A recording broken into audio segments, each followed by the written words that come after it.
আল্লাহকে কেন্দ্র করে তোমরা যাবে পূজা অর্চনা করো কসম আল্লাহর, তার জন্য যদি আজীবন মৃত্যুদণ্ড দাও, কারাদণ্ড দাও, পৃথিবীর যেখানে যাব সেই জায়গায় দাওয়াতটা দেব।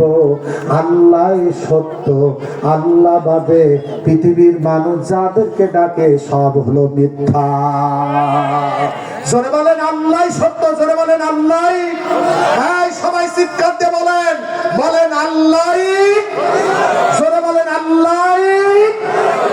আল্লাহ বাদে পৃথিবীর মানুষ যাদেরকে ডাকে আল্লাহকে বাদ দিয়ে, ওয়া আন্না মা ইয়াদউনা মিন দুনিহি হুয়াল বাতিল, হুয়াল বাতিল, হুয়াল বাতিল।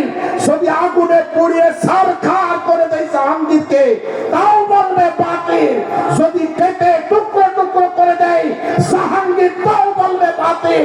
গোটা দুনিয়ার হক করতে আলেম বলবে আল্লাহ সত্য, আল্লাহ বাদে যা আছে সব মিথ্যা, সব মিথ্যা, সব তাগুত, সব তাগুত, সব তাগুত। সিদ্ধান্ত বলেন সত্য না মিথ্যা? এটা আমার ঘোষণা না, কার ঘোষণা? আরো জোরে বলেন, এটা কার ঘোষণা? এই একটা তাগুত গেল দেবদেবী। 2 নম্বর তাগুত, বক্তা নিয়ে আসেন। 2 নম্বর তাগুতটা, 2 নম্বর তাগুতটা একটু শুনে নেন। জীবনে মরে যেতে পারি, হয়তো আর জীবনে দেখা নাও হতে পারে। কথা কোন ঠিক কিনা? কারণ ইমানটাই এত দামি। এই ইমানের জন্য জাতির পিতা ইব্রাহিমের আব্বা জাহান্নামী। কথা কন না কেন? মুসলিম জাতির দাদাকে আল্লাহ ছাড় দেয়নি জাহান্নামী। নূহ আলাইহিস সালাম 950 বছর কালেমার ইমানের দাওয়াত দিয়েছে, তার স্ত্রী ইমান না আনার কারণে জাহান্নামী। তার ছেলে কেনান আব্বা না, নবী হিসেবে ইমান না আনার কারণে কেনান জাহান্নামী। কথা কোন ঠিক কিনা? লূত আলাইহিস সালামের স্ত্রী জাহান্নামী। আল্লাহ কোরআন সে কথা বলতেছেন, দরাবাল্লাহু মাসালাল লিল্লাযিনা আমানু মুরাতা ফিরআউন ইয ক্বালাত রাব্বি ইবনিলি ইনদাকা বাইতান ফিল জান্নাতি। ফিরআউনের স্ত্রী আসিয়ার কথা বলতেছে। তার ইমানদারের জন্য এখানে শিক্ষা রয়েছে।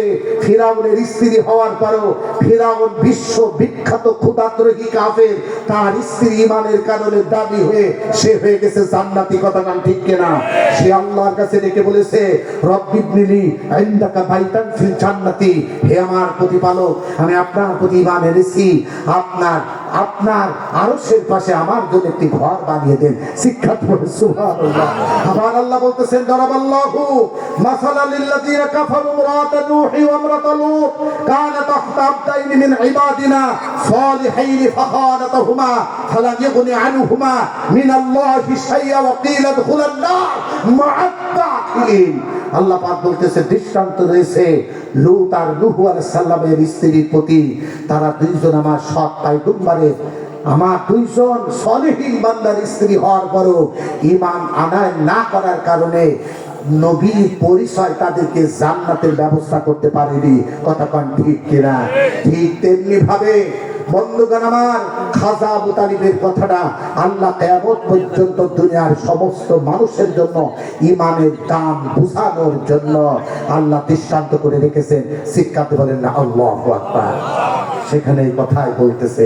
সুতরাং ঈমান কিন্তু মস্ত বড় দামি জিনিস। ঈমান কি জিনিস জোরে বলেন? মস্ত বড় দামি জিনিস। এই ঈমানের কারণে খাজা আবু তালিব জাহান্নামী। কথা কোন ঠিক কিনা? এই ঈমানের কারণে আপনারা চিন্তা করেন, খাজা আবু তালিব কাবা শরীফের মুতাওয়াল্লি, কাবা শরীফের মুতাওয়াল্লি। ইবাদতের জন্য যে ঘরটি আল্লাহ তৈরি করেছেন, সেই ঘরের রক্ষণাবেক্ষণকারী প্রধান মুতাওয়াল্লি, সভাপতি, কাবা শরীফের সভাপতি জাহান্নামী। ঈমান আনেনি, আল্লাহ তাআলা তাকে ছাড় দেয়নি। কথা কোন ঠিক কিনা? সুতরাং ও হাজী সাহেব, ও গাজী সাহেব, সুদের ব্যবসা করে, ঘুষ খায়ে, ক্ষুধাদ্রোহী দল করে কোরআনের বিপক্ষে টাকা পয়সা রাজনীতি করে মসজিদ মাদ্রাসা নির্মাণ করে যদি বেহেশতে যাওয়ার আশা করেন, গুড়ে বালি হবে না।